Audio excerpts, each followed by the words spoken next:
A 34-year-old man is behind bars for multiple felony sex acts committed against a minor female relative in Jackson, Missouri.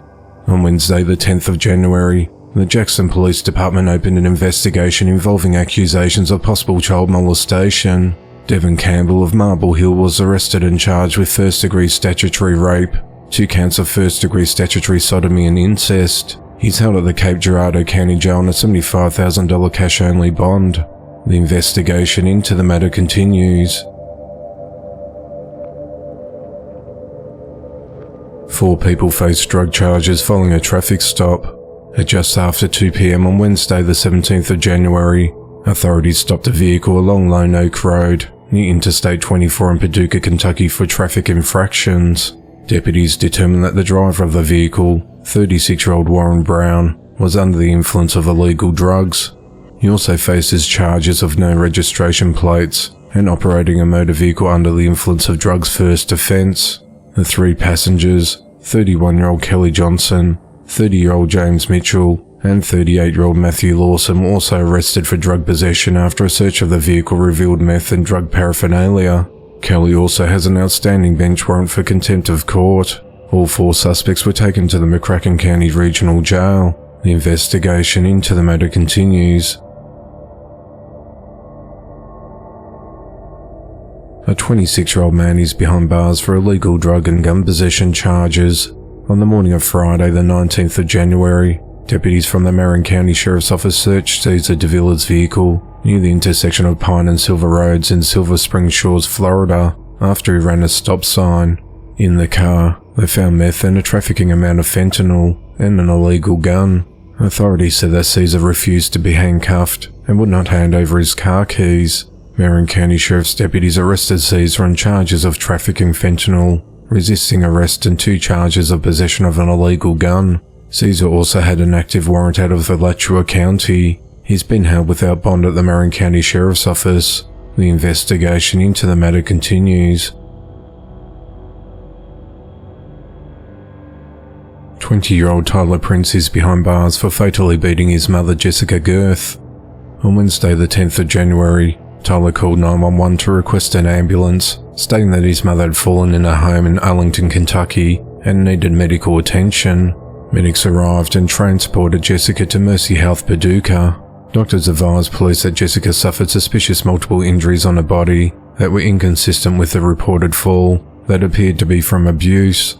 Injuries were so severe that she was transported to a trauma center in Tennessee, where she was listed in a critical condition. Kentucky State Police began investigating the incident, which included interviewing other members of Jessica's household.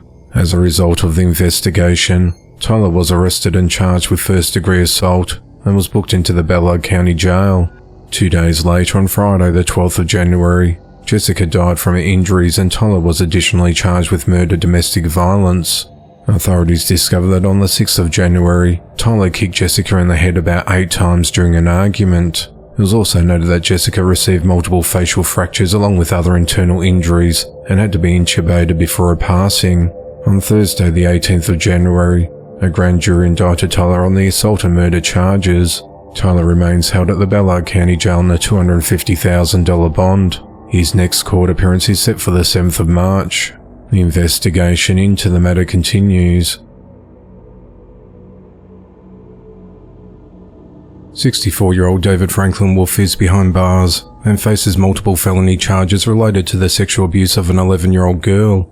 A Department of Children and Families investigator in Gainesville, Florida responded to a call about a girl being hit in the head by a mother. While investigating the incident, she received information about sexual activity involving the girl and a neighbor. On Thursday the 18th of January, the investigator interviewed the 11-year-old girl. He said that David, her neighbor, had sexually battered her every day for at least 6 months. She said he gave her money and let her play with his PlayStation 4.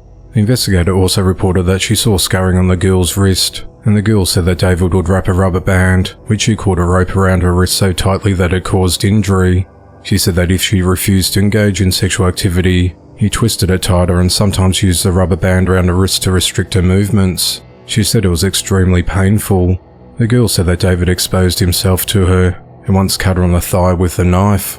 The victim's mother told the investigator that her daughter went to David's apartment alone almost every day. She said she had known for about 2 months that David was touching her daughter inappropriately, but the investigator reported that the girl's mother never reported this to the authorities. The victim said her mother told her that if the Department of Children and Families opened a case, she'll be taken away from her mother. David is a registered sex predator who was previously convicted twice for possession of child porn, as well as lewd and lascivious behaviour. The victim's mother told the investigator that she knew that David was a sex offender, but believed he was only attracted to boys. Gainesville Police Department officers went to David's apartment that same day to arrest him. David pulled away and tried to run after being restrained by officers. He continued to resist, but eventually complied. David's charged with sexual battery on a victim under 12, lewd or lascivious molestation on a victim under 12, aggravated child abuse, human trafficking for sex, luring or enticing a child, and resisting an officer without violence. He's held at the Alachua County Jail with bail set at $1,955,000. The investigation into the matter continues.